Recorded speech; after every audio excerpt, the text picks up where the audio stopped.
The Silence Ambassador Telvarin of the Keth Dominion had served the Galactic Concord for over 200 years, and in all that time he had never seen anything like this.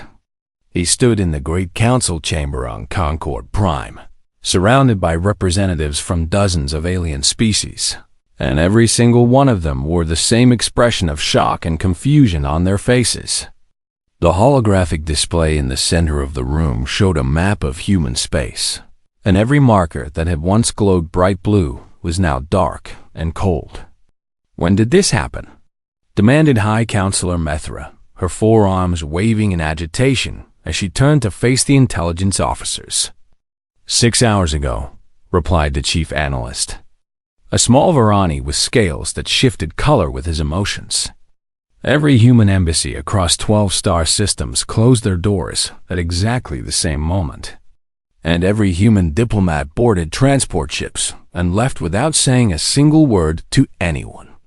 Telvarin felt his twin hearts beating faster in his chest as he listened to this impossible news. He remembered the day humanity had first made contact with the Galactic Concord, just 43 years ago. And he remembered how excited everyone had been to meet this strange new species from a small blue world called Earth. Humans had been so curious and eager and full of questions about everything, and they had made friends quickly because they were charming in their clumsy and enthusiastic way. They were not the strongest species or the smartest species or the most advanced species, but they had something special about them that made other beings like them almost immediately. So why would they suddenly cut off all contact with everyone who had welcomed them into the galactic community? "There is more," the analyst continued, his scales turning a worried shade of purple. "Our long-range sensors detected massive energy signatures coming from the Sol system about 3 hours after the embassies closed.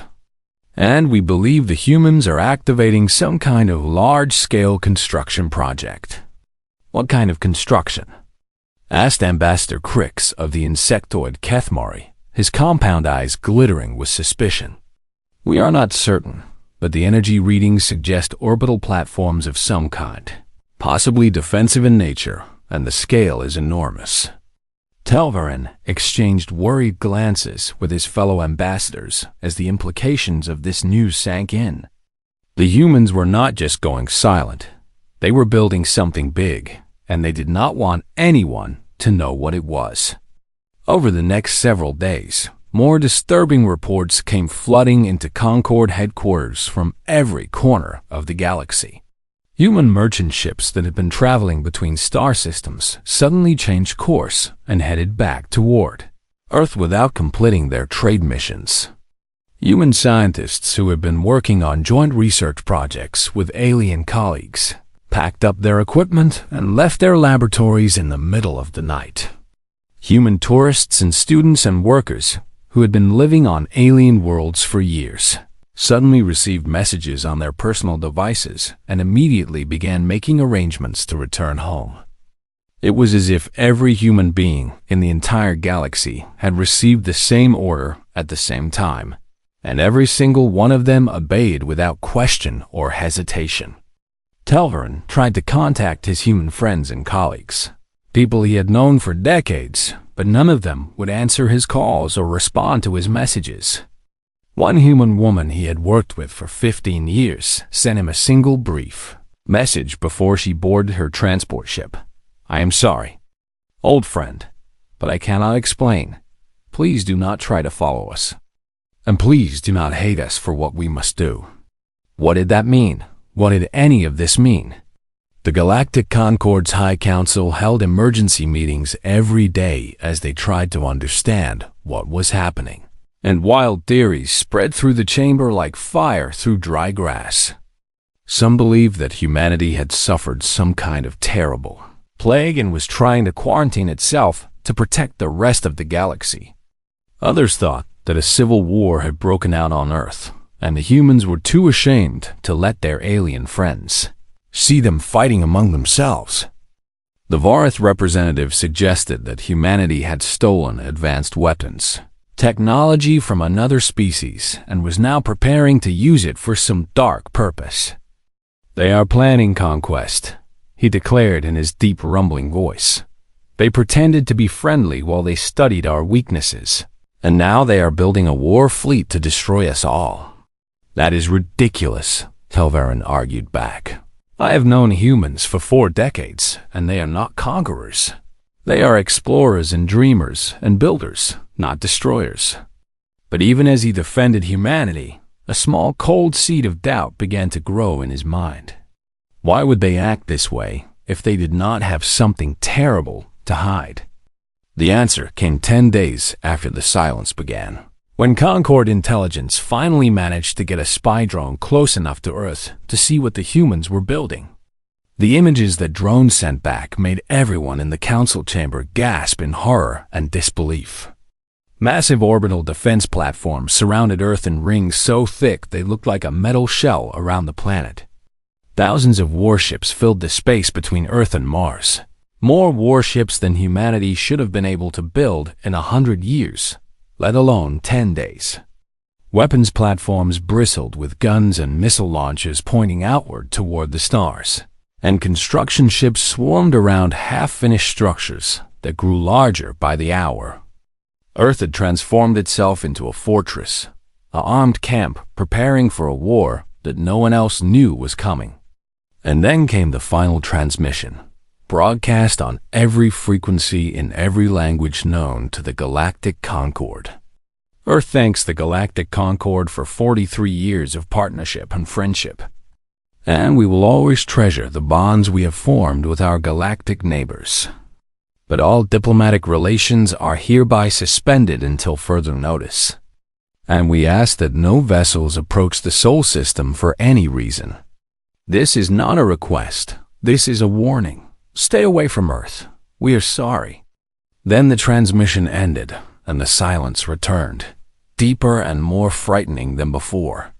Telvarin stared at the darkened display and felt something he had never felt in all his 200 years of life.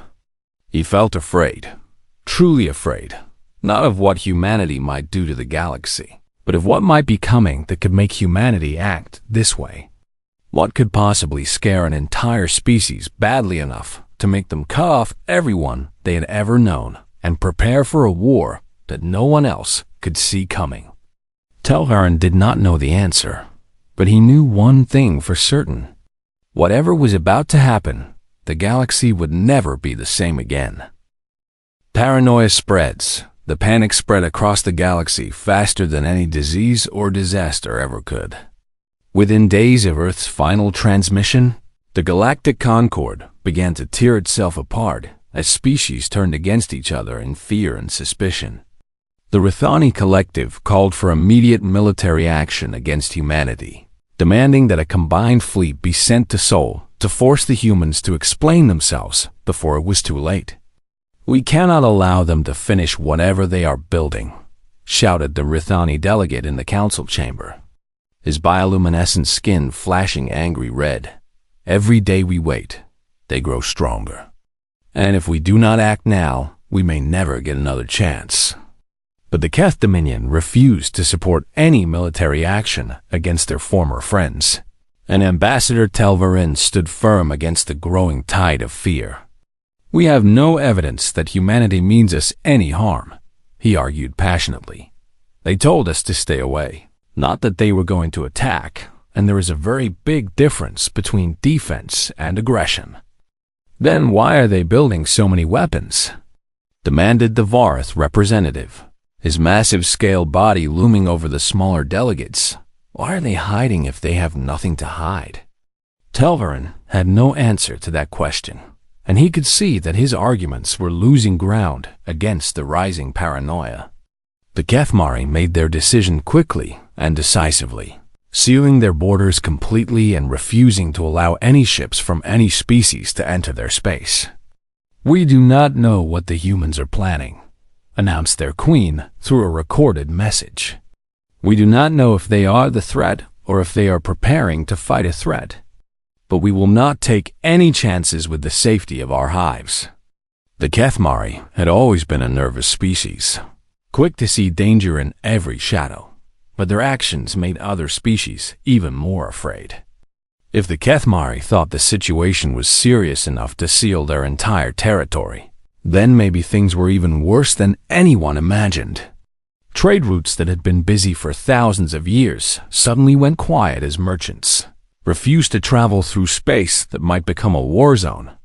Colonies on the edges of known space sent desperate messages to their home worlds, begging for protection against a threat that no one could name or describe.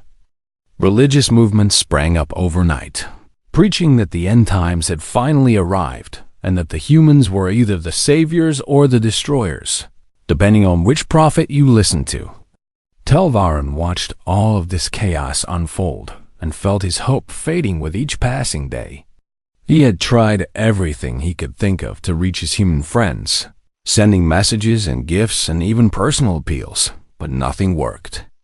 The silence from Earth remained absolute and unbroken. Finally, after weeks of debate and argument, the Galactic Concord agreed to send a diplomatic flotilla to the edge of the Sol system. The flotilla would not enter human space or make any aggressive moves. It would simply wait at the boundary and attempt to establish communication through peaceful means. 17 species contributed ships to this mission, and Telvarin personally volunteered to serve as the lead diplomat. If anyone can get the humans to talk, it is you, High Counselor Methra told him as he prepared to leave. You have more human friends than anyone else in the Concord, and if they will listen to anybody, they will listen to you. Telvarin was not so sure about that, but he knew he had to try. The journey to Sol took 3 weeks, and with each day that passed, the tension aboard the flotilla grew stronger. Delegates from species that had been friends for centuries began to argue with each other over small matters, and old grudges that had been buried for generations suddenly resurfaced. Telvarin spent most of his time trying to keep the peace among his own allies, while also preparing for whatever they might find when they reached their destination. He did not have to wait long to find out. The flotilla dropped out of hyperspace at the very edge of the Sol system, carefully staying outside the boundary that humanity had warned them not to cross. And there, waiting for them like a wall of steel and fire, was the largest fleet Telvarin had ever seen in his entire life. Human warships stretched across space in formation so dense that they blocked out the distant stars behind them. Every ship bristled with weapons that glowed with barely contained energy, and Telvarin could see that these were not the simple vessels humanity had been building just a few years ago.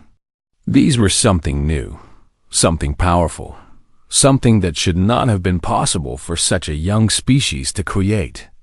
By the ancient stars, whispered the Varani analyst beside him, there are over 10,000 ships in that formation, and each one is larger than anything we have in our own fleets. Before Telvarin could respond, a transmission cut through the silence of space and filled every speaker on every ship in the flotilla. Attention Galactic Concord Diplomatic Mission. This is Admiral Sarah Okonkwo of the United Nations Defense Force. You have been detected at the edge of our territory, and we appreciate that you have respected our boundaries. Telvarin leaned forward eagerly, hoping that this was the beginning of real communication at last. However, the Admiral continued, her voice cold and hard as metal. We cannot and will not explain our actions at this time. We ask that you trust us and return to Concord space immediately. We are not your enemies, but we cannot be your friends right now either. Admiral, Telvarin said quickly, activating his own transmitter. I am Ambassador Telvarin of the Keth Dominion, and I have known your species since the day you first joined our community. Please, tell me what is happening. Let me help you. There was a long pause before the Admiral responded, and when she did, her voice was slightly softer than before.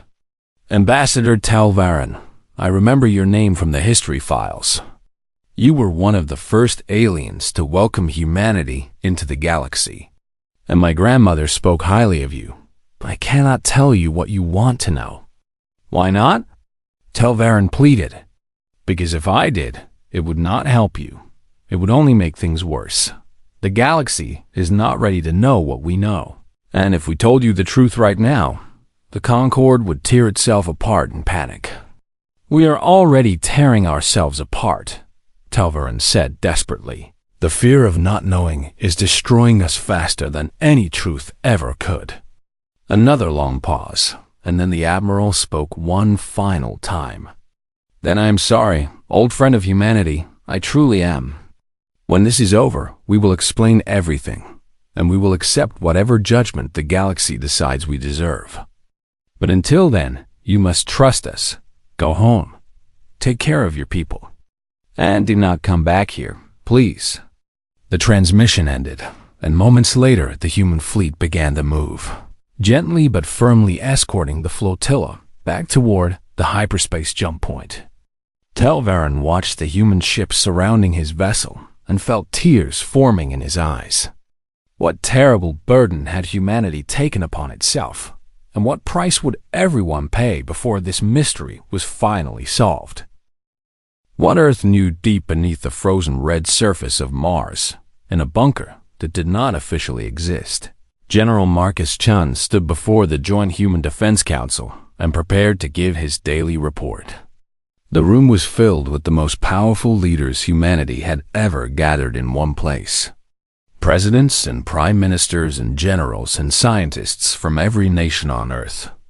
All of them united by a secret so terrible that it had ended centuries of human conflict overnight.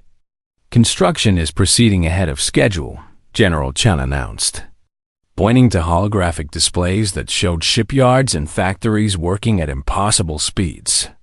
We now have over 12,000 combat-ready vessels, and production is increasing by 15% every week. Will it be enough?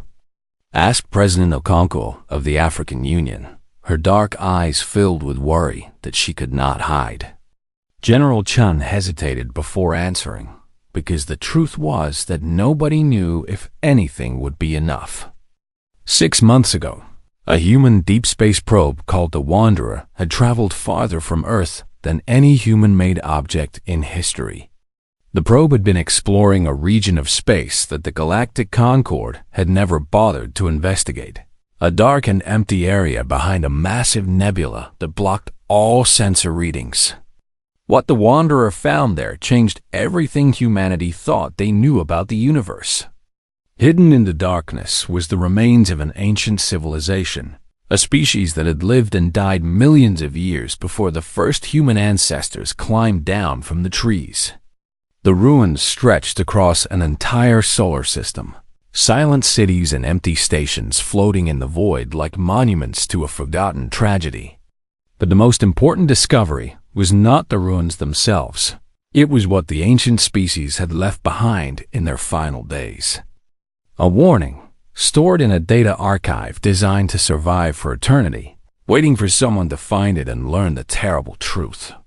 General Chun still remembered the day he first read the translation of that warning, and he knew he would never forget the cold fear that had gripped his heart. "We were like you once," the ancient message began. "Young and curious and full of hope for the future.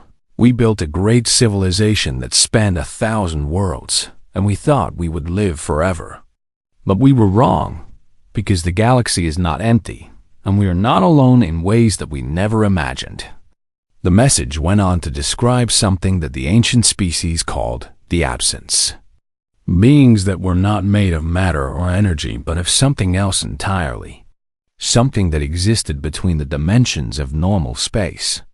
Every 14 million years, according to the ancient records, the absence emerged from the darkness at the center of the galaxy and swept through the spiral arms like a plague of locusts. They did not conquer or enslave or negotiate. They simply consumed, feeding on the energy of living civilizations and leaving nothing behind but empty space where worlds had once existed. The ancient species had fought back with everything they had.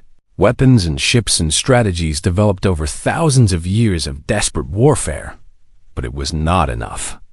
In the end, they built their archive and recorded their warning, hoping that some future civilization might learn from their sacrifice and find a way to succeed where they had failed. The absence will return, The final entry in the archive declared, "They always return, and when they do, your only choices are to fight or to die. There is no hiding, there is no running.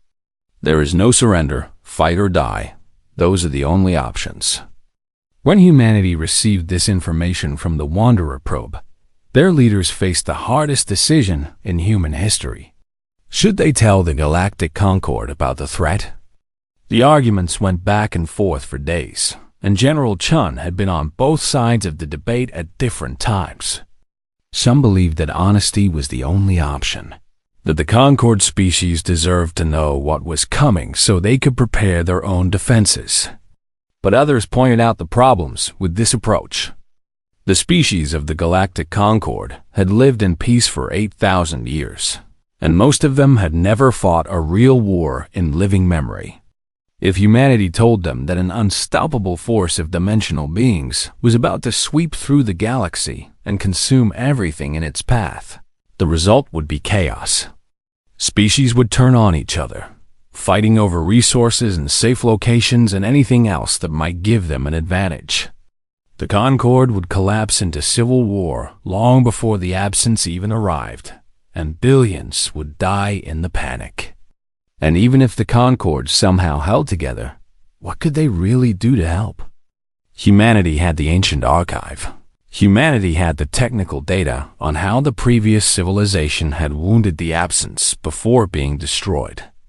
Humanity had the industrial capacity to build a war fleet in record time. The other species had none of these things, and there was no time to share the knowledge and train them properly. In the end, the decision was made by a simple vote, and humanity chose to face the darkness alone. They would go silent, they would build their weapons. They would prepare for a war that their alien friends could not even imagine. And when the absence came, humanity would stand between the monsters and the rest of the galaxy, fighting and dying to give everyone else a chance to survive. "It is not fair," President Okonkwo said quietly, looking at the production figures on the holographic display. "We are asking our people to sacrifice everything for species that do not even know they are in danger." General Chun nodded slowly, understanding her pain because he felt it himself. "You are right. It is not fair, but since when has the universe ever been fair to anyone?" He turned to face the council, his voice growing stronger as he spoke. "The Concord species are not soldiers. They are scholars and traders and artists. They have forgotten how to fight because they have not needed to fight for thousands of years. But we have not forgotten. Humanity has been fighting since the day we first picked up sticks and stones. And if anyone in this galaxy knows how to face impossible odds and refuse to surrender, it is us." The council members nodded in agreement, their faces grim but determined. They all knew what was coming, and they all knew that many of them would not survive to see the end of it. But they also knew that humanity had made its choice, and there was no turning back now. Somewhere out there in the darkness between the stars, the absence was waking up and beginning its long journey toward the populated regions of the galaxy. And when they arrived, humanity would be waiting for them, armed with weapons forged from ancient knowledge and powered by the simple, stubborn refusal to let the monsters win. The galaxy might never know what humanity had done for them, but that did not matter. Humans had never needed gratitude to do the right thing. First contact with darkness. The absence came 2 years earlier than anyone expected, and they came without warning or mercy. Rhythm 7 was a beautiful world on the outer edge of the Galactic Concord, home to 12 billion members of the Rithani Collective who had lived there in peace for over 3,000 years. On a quiet morning when the twin suns were just rising over the capital city, the sky turned black. Not the darkness of night or eclipse, but a deeper blackness that seemed to swallow light itself. A void that spread across the heavens like a stain of pure nothing. The people of Rhythm 7 had exactly 9 minutes to send their distress signals before the absence consumed them completely. Those signals reached Concord headquarters just as panic was beginning to spread. and the council members listened in horror as the transmissions cut off one by one. "What is happening?" screamed the Rathani delegate, his bioluminescent skin flickering wildly as terror overwhelmed his ability to control it. "Someone tell me what is happening to my people."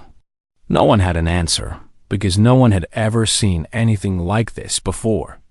When scout ships finally reached the rhythm system 3 days later, they found nothing at all. No planet, no debris, no bodies floating in space, just empty void where a living world had existed only days before. The absence had not destroyed Rhythm 7, they had erased it, removing it from existence so completely that even the light from its sun seemed dimmer somehow. And they were not finished. Over the next 2 weeks, 3 more worlds fell to the advancing darkness, each one disappearing without a trace, despite the desperate efforts of local defense forces. The Varth sent their mightiest battleships to intercept the absence, and those ships vanished the moment they made contact with the void. The Kethmari opened their sealed borders and fled in every direction, their hive ships carrying millions of refugees away from the approaching nightmare. The Galactic Concorde, that great union of species that had stood for 8,000 years, began to collapse into chaos and despair. And then, from the silence of the Sol system, humanity finally spoke. The human fleet emerged from hyperspace like a thunderbolt from a clear sky. Thousands upon thousands of warships arranged in perfect formation and heading directly toward the absence. At the front of this incredible armada flew the flagship of the United Nations Defense Force, a massive vessel called the Defiance that was larger than some space stations. Admiral Sarah Okonkwo stood on the bridge of the Defiance, watching the tactical displays that showed the approaching void, and she felt no fear at all. She had been preparing for this moment her entire adult life, ever since her grandmother had first told her about the secret burden that humanity carried. "Open a channel to all Concorde vessels," she ordered her communications officer, "and broadcast on every frequency. I want every being in this sector to hear what I have to say." The channel opened, and Admiral Okonkwo spoke the words that would change galactic history forever. "This is Fleet Admiral Sarah Okonkwo of the United Nations Space Command. Humanity knows what these creatures are, and we know how to hurt them. We have been preparing for this day for 3 years, building weapons and ships and strategies designed specifically to fight this enemy." She paused to let her words sink in before continuing. "All Concorde vessels are ordered to fall in behind our fleet or withdraw to a safe distance. We are not asking permission, and we are not waiting for a vote. Humanity will handle this threat, and when the battle is over, we will explain everything." The response from the Concorde ships was mixed, some retreating immediately, while others held their positions in confusion. But Admiral Okonkwo did not wait to see what they would do. "All ships, engage the enemy," she commanded, her voice calm and steady. "Fire at will." The human fleet opened fire with weapons that had never been seen before in galactic history. Resonance bombs streaked through space toward the advancing void, each one carrying a payload that had been designed using data from the ancient archive. The bombs did not explode in any normal sense. Instead, they released waves of dimensional energy that disrupted the very fabric of space itself. When the first wave of bombs struck the absence, something miraculous happened. The void screamed. It was not a sound that traveled through space, because sound cannot exist in a vacuum. But every being within 1,000 light-years felt it somehow, a shriek of pain and rage that echoed through their minds. The absence had not felt pain in 14 million years, not since the last civilization had fought them with similar weapons and lost. But now they felt it again, and they did not like it at all. The void shifted and changed, condensing from a formless darkness into shapes that almost resembled creatures. Terrible things made of nothing that twisted and writhed as they turned toward this new and unexpected threat. "They are taking physical form," reported the tactical officer, her voice tight with fear. I am reading over 1,000 distinct entities separating from the main mass. Good, Admiral Okonkwo replied with a grim smile. Entities can be targeted, and targets can be destroyed. All ships continue firing. The battle that followed was unlike anything the galaxy had ever witnessed. Human warships danced through the void, their pilots performing maneuvers that should have been impossible, firing resonance weapons that tore through the absence like knives through shadow. But the absence fought back with terrible power, reaching out with tendrils of darkness that consumed ships and crews in an instant. Hundreds of human vessels died in the first hour of combat, their crews sacrificing themselves without hesitation to create openings for their companions. Ambassador Telvarin watched the battle from the bridge of his diplomatic ship, which had refused to retreat despite orders from both the Concorde and the human fleet. He saw human pilots ram their vessels into the heart of the void when their weapons failed, saw crews launch themselves from doomed ships so their friends could use them as shields, saw acts of courage and sacrifice that made his twin hearts ache with admiration and grief. By the ancient stars, he whispered to no one in particular. They knew this was coming all along, and they prepared to fight it alone. They did this for us, for all of us. The battle raged for 18 hours, and when it finally ended, the human fleet had lost over 2,000 ships and nearly 1,000,000 souls. But the absence had been wounded, truly wounded for the first time in 14 million years. And as the darkness retreated to gather its strength, humanity knew that this was only the beginning. The real war had just started, and it would demand sacrifices that no one could yet imagine. Why We Fight the War Against the Absence lasted 11 months, and it was the bloodiest conflict the galaxy had ever known. After the first battle, the Absence retreated and reformed, becoming smarter and more dangerous as they adapted to humanity's weapons. They attacked from multiple directions at once, striking at colonies and stations and fleets across a front that stretched for thousands of light years. Humanity fought alone at first, their ships spreading thin as they tried to protect everyone at the same time. But they could not be everywhere, and for every world they saved, another fell to the darkness. The human losses mounted with terrible speed, millions dying every week as the war ground on without mercy. Earth itself came under siege for 3 weeks. The sky above the cradle of humanity blackened by void shapes that blotted out the sun and stars. Every person who could hold a weapon fought in those dark days. Soldiers and civilians and children standing shoulder to shoulder as they defended their homeworld against an enemy that wanted to erase them from existence. Admiral Okonkwo led the defense from the Bridge of the Defiance, her ship battered and scarred from months of continuous combat. "Hold the line," she ordered again and again, her voice growing hoarse from endless hours of command. "Hold the line for 1 more hour, 1 more day, 1 more week. Hold until the reinforcements arrive." And the reinforcements did arrive from a source that no one had expected. Ambassador Telvarin had spent months traveling between Concorde worlds, showing everyone the recordings of human sacrifice that he had witnessed at the first battle. "They are fighting for us," he told every council and parliament and assembly that would listen. They knew this horror was coming, and they chose to face it alone rather than burden us with fear. They are dying by the millions to protect species that cursed them and suspected them and called them enemies. We owe them a debt that we can never repay, but we can at least stand beside them and share the burden they have carried alone. His words found fertile ground in hearts that had been softened by guilt and shame.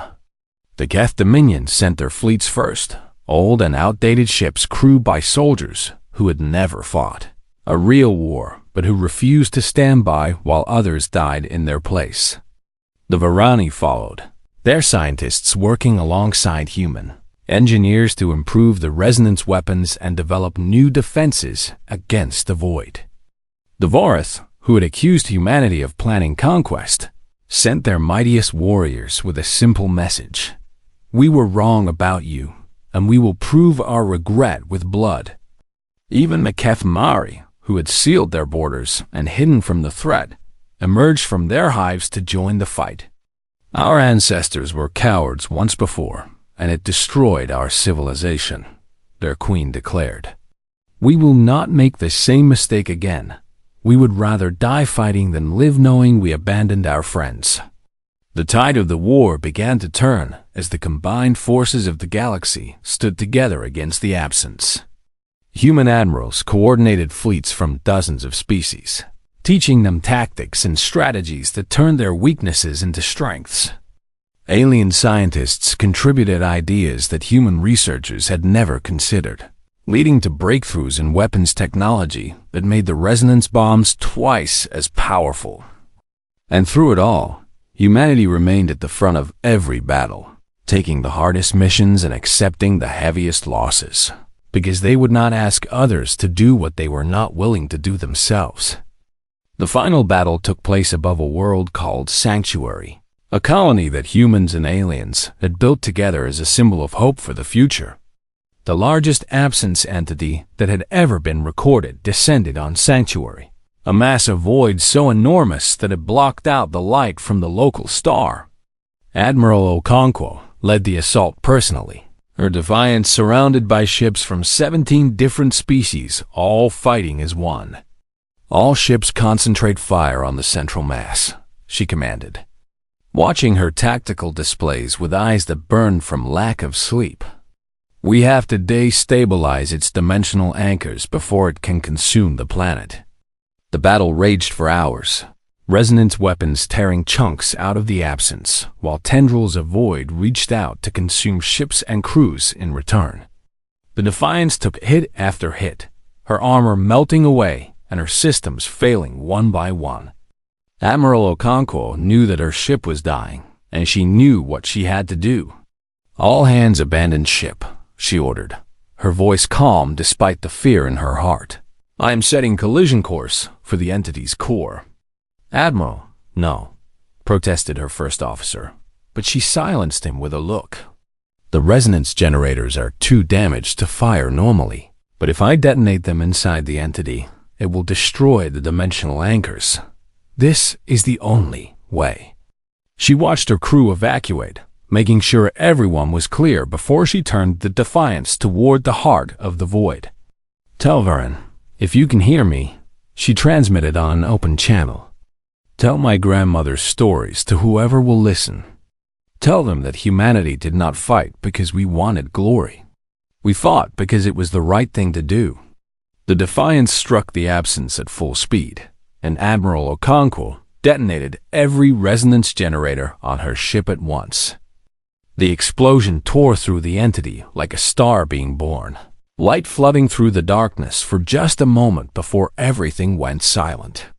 When the sensors cleared, the absence was gone, truly gone, destroyed so completely that nothing remained but empty space and the memory of sacrifice. 6 months after the war ended, Ambassador Telvarin stood in the restored human embassy on Concord Prime, facing a young human diplomat named James Chun, grandson of the general who had first led humanity's secret preparations. Why?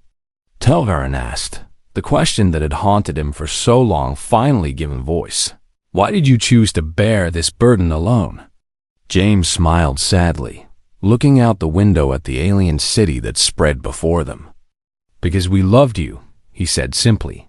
All of you. Even the ones who hated us or suspected us or called us monsters. We loved you because you were our friends and neighbors. The first beings we ever met who were not human. We knew that if we told you the truth, you would panic, and the Concord would fall apart, and billions would die in the chaos before the absence even arrived. So we chose to be the shield, the ones who stood between you and the darkness, because that is what you do for the people you love. Telvarin felt tears flowing down his face, and he did not try to hide them. 18 billion humans died in this war, he whispered. How can we ever repay such a sacrifice? James placed his hand on the ambassador's shoulder and squeezed gently. Live, he said. Build a better galaxy. Remember our names when you tell stories to your children. And if the darkness ever comes again, stand with whoever is brave enough to face it. That is all the payment we will ever need. Humanity rejoined the Galactic Concord 1 year later, and they were welcomed as heroes, as saviors, as the species that had seen the darkness between the stars and chosen to stand in its way. The galaxy would never forget what humanity had done, and in the stories that were told for thousands of years afterward, one truth remained constant above all others. When the universe sent its worst nightmares to devour the innocent, humanity had answered with two simple words that defined everything they were and everything they would ever be. Not today,